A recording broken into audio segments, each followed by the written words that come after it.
ভুল প্রশ্নপত্র প্রণয়নের দায়ী ব্যক্তিদের ইতিমধ্যেই সাময়িক বরখাস্ত করা হয়েছে।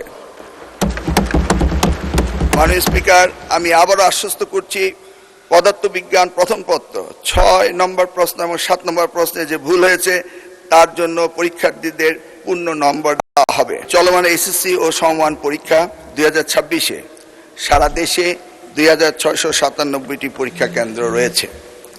12,70,583 জন পরীক্ষার্থী অংশগ্রহণ করেছেন। সম্প্রতি ভারী বর্ষণ ও বৈরী আবহাওয়ার কারণে চট্টগ্রাম শিক্ষা বোর্ডের অধীনস্থ 5টি জেলা তথা চট্টগ্রাম, কক্সবাজার, খাগড়াছড়ি, রাঙ্গামাটি ও বান্দরবনে অনুষ্ঠিতব্য পরীক্ষা স্থগিত করা হয়েছে। চট্টগ্রাম শিক্ষা বোর্ডের বাইরেও ঢাকা সহ দেশের কিছু কিছু জেলায় বিচ্ছিন্নভাবে কিছু পরীক্ষার্থী বৈরী আবহাওয়া ও বহুবিধ কারণে নির্ধারিত পরীক্ষায় অংশগ্রহণ করতে পারেনি। মাননীয় স্পিকার, অ্যান্টিব্যাকটেরিয়াল ফর্মুলা বাসনকে চকচকে জীবাণুমুক্ত করে আমাদের দেয় গ্লিটার গ্যারান্টি। প্রতিকূল আবহাওয়া কিংবা সংশ্লিষ্ট অনিবার্য কারণে যারা চলমান এসএসসি ও সমমান পরীক্ষা 2026 এর কোনো বিষয়ে অংশগ্রহণ করতে পারেনি, তারা চট্টগ্রাম শিক্ষা বোর্ডের ইতিমধ্যে স্থগিত হওয়া সংশ্লিষ্ট বিষয়ে অভিন্ন প্রশ্নপত্রে শিক্ষা মন্ত্রণালয় কর্তৃক নির্ধারিত একই তারিখে ওই সময়ে পরীক্ষা অংশগ্রহণ করতে পারবেন।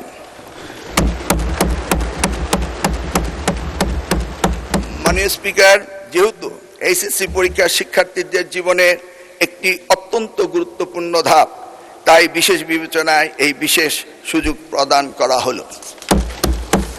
মাননীয় স্পিকার, পদার্থবিজ্ঞান প্রথম পত্রে ভুল প্রশ্নপত্র প্রণয়নের দায়ী ব্যক্তিদের ইতিমধ্যেই সাময়িক বরখাস্ত করা হয়েছে। মাননীয় স্পিকার, আমি আবারও আশ্বস্ত করছি, পদার্থবিজ্ঞান প্রথম পত্র ৬ নম্বর প্রশ্ন এবং ৭ নম্বর প্রশ্নে যে ভুল হয়েছে তার জন্য পরীক্ষার্থীদের পূর্ণ নম্বর দেওয়া হবে। মাননীয় স্পিকার, আপনাকে অশেষ ধন্যবাদ। আপনাকেও ধন্যবাদ মাননীয় শিক্ষামন্ত্রী।